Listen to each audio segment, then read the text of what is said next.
तो राहुल गांधी उसमें mister India बन जाते।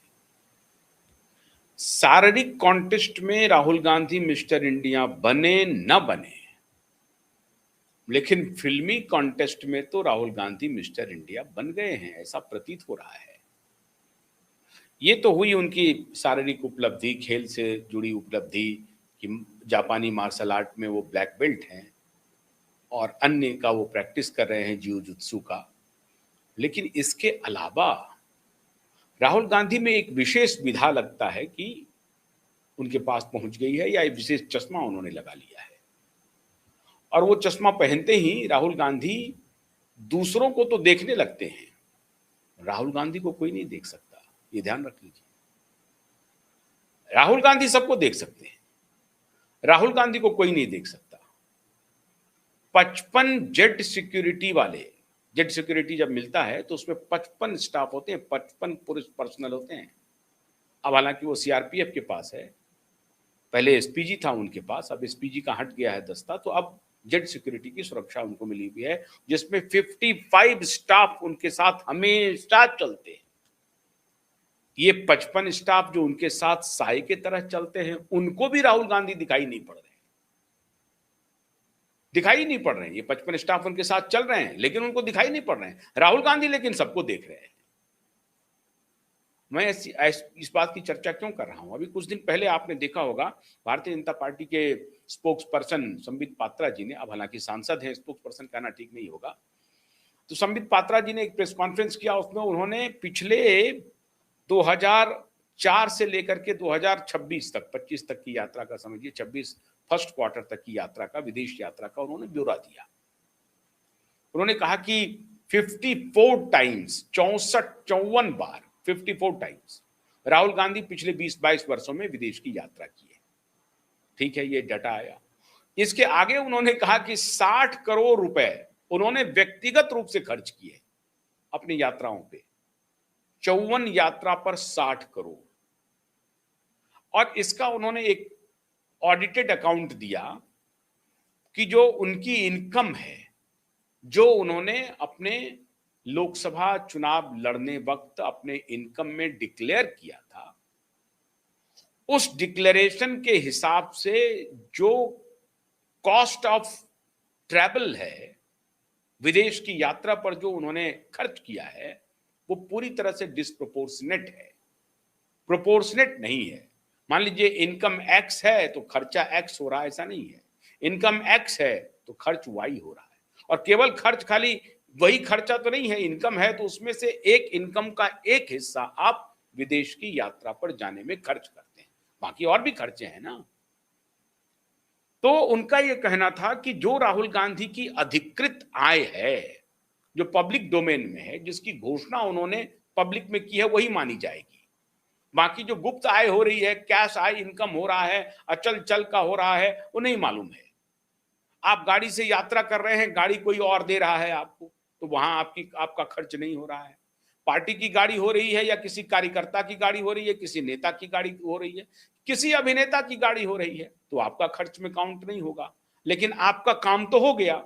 मान लीजिए कि आपको रोड से कहीं पर यात्रा करनी हो और आपको अपने जेब से पैसे खर्च करने पड़े उस रोड यात्रा के लिए, सड़क मार्ग से यात्रा करने के लिए, तो खर्च में काउंट होगा। लेकिन वो खर्च में काउंट नहीं हो रहा है।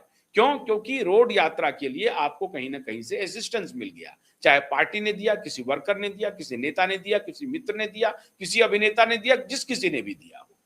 लेकिन वो उनके दूसरे मद में चला जाएगा, आपके मद में तो आएगा नहीं।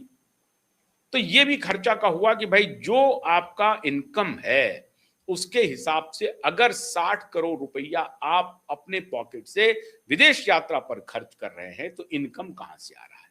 ये भी सवाल उठा। चलिए, ये भारतीय जनता पार्टी ने सवाल उठाया, ये भारतीय जनता पार्टी का सवाल है, भारतीय जनता पार्टी के ही माथे पर रहने दीजिए, हम उन सवालों में जाना नहीं चाहते। महत्वपूर्ण सवाल क्या है मित्रों? महत्वपूर्ण सवाल यह है कि ये बात मैं क्यों कह रहा हूं कि राहुल गांधी मिस्टर इंडिया हो गए। राहुल गांधी पिछले 20 दिन से 22 दिन से गायब है, सार्वजनिक जीवन से गायब। अब वो भारत में हैं, भारत के बाहर हैं, इसकी अधिकृत सूचना न तो पार्टी को है, न परिवार किसी को दे रहा है, और राहुल गांधी तो दे ही नहीं रहे हैं। 20-22 दिन से राहुल गांधी सार्वजनिक जीवन से बिल्कुल एकाएक गौण हो गए। अभी कुछ दिन पहले आपने देखा होगा, 15-20 दिन पहले, कि वो कोटा में थे, छात्रों की गूंज कार्यक्रम में शामिल हो रहे थे।